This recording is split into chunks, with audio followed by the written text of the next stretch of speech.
Hey y'all, I just came out of a pretty intense training. It was active shooter training, and it shook me.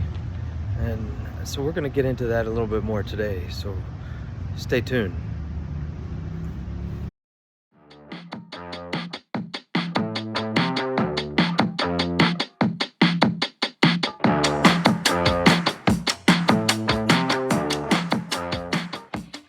Welcome to the Safety Moment. I'm Daniel Cameron, here to talk about something kind of intense today. And as you saw in the little blurb with the warning and the disclaimer, this is not me teaching you. I am sharing with you training I received last week.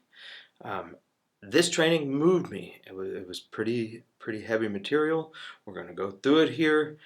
And the disclaimer is, I'm not teaching you here. I'm passing on information that I learned. I'm going to give you there's a video called Run, Hide, Fight. I'm reading off my notes here. Surviving an Active Shooter Event. And it's by this group called Ready Houston.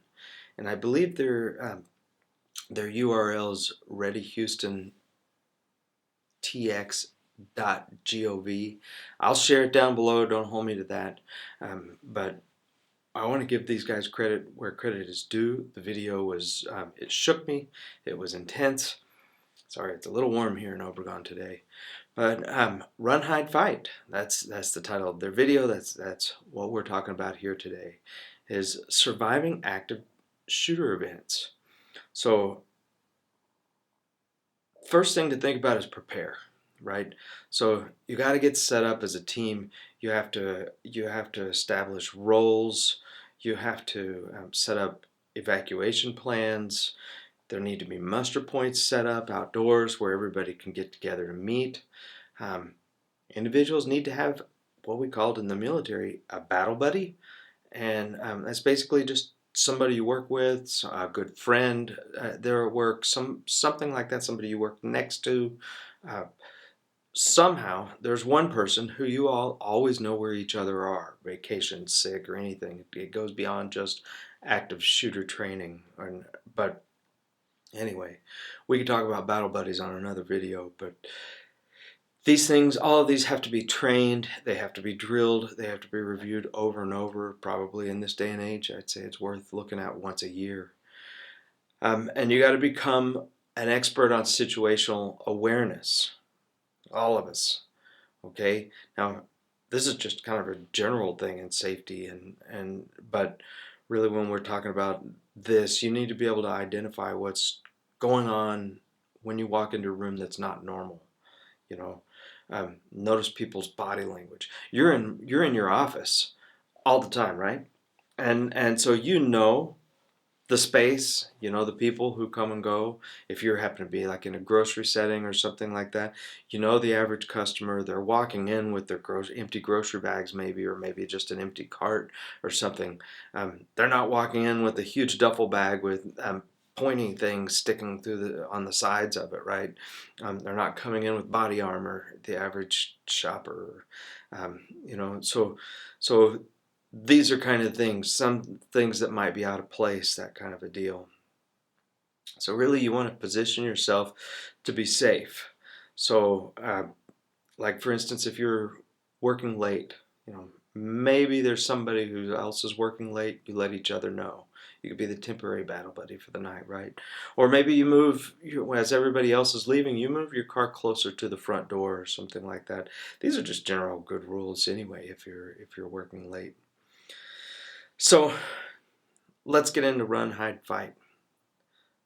Run. Escape if possible. This is as soon as you know something's going on, first off, get yourself safe. Once you are, call 911 and leave the call open. Just don't get off. If you're somewhere where you speaking is going to be a situation, don't speak. Just leave the call open. They're going to know. They're going to hear things going on in the background too, right? So part of that is turning your buzzer off, turning your ringer off as soon as it's safe to do so. And maybe that is easier to talk about in the second part, hide. If escape is not possible, you hide. You find a place to hide. You go into an office room, a classroom, go somewhere, and if you can, maybe put some things, barricade the door, get out of sight if there's a window in there, turn the lights off, and back to turning your ringer off, turning your buzzer off if you can. I think most phones have that setting inside the settings to turn the buzzer off when the ringer's off. And of course, the last ditch effort is fight. So that is a last resort. If you have to, if you're, let's say, for instance, if you're hiding in a situation and you, this person, this active shooter, barges his or her way into the room, the lights are off, right? So maybe you've got a little bit of an element of surprise because there's going to be a field of view into that room where the light from behind the person coming into the room is going to go into the room, but the rest of the room might be dark, and so they can't see off into the shadows right away. Their eyes have to adjust. You've walked into a dark room from a light room before, and but maybe you can catch them with an element of surprise. Maybe there's somebody behind the door who can slam the door. Maybe there's something like a fire hydrant, or if it's a break room, maybe there's some hot coffee. These are things that they talked about in the training, and they showed them on the video too. We'll do a whole reaction and watch the video together too. But this training was pretty heavy. They went through it. The trainers were impeccable. We worked together, and since I'm not talking about work stuff here, I'm not going to give real names or anything. But if they watch, they know this is me, and kudos to you guys. It was a great training. You made something that is not easy to think about, at least easy to learn about, and I appreciated that. And when we watch the video, you'll see it's pretty intense. There's some point blank shooting, and for those people who maybe had to beat through this, or their family members or something, or just the news, all the news of it is building up to a point where you're sick of hearing about it and can't really feel like you can't take it anymore. That video may not be for you. This might have been enough right here. But just to recap, run, hide, fight, right? So run, escape if possible. 2, hide. If escape is not possible, find a place to hide, and fight as a last resort. So if there's nothing else to do, you can stand there and be executed, maybe. I know that's tough to say. Or you can at least give it a fighting chance and try to stop that person from killing you and maybe even killing more people. So I'm going to put the video link down below. You can watch it on your own. We're going to watch it together. I'll put a link to the URL because I have a feeling they have a whole lot of other training materials and things like that. I haven't been there yet.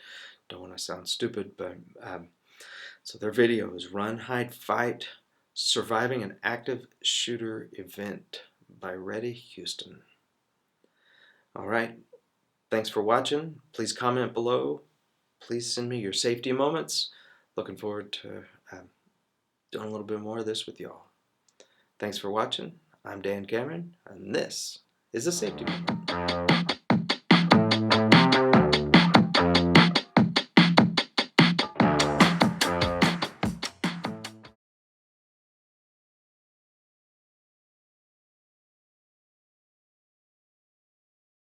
All right.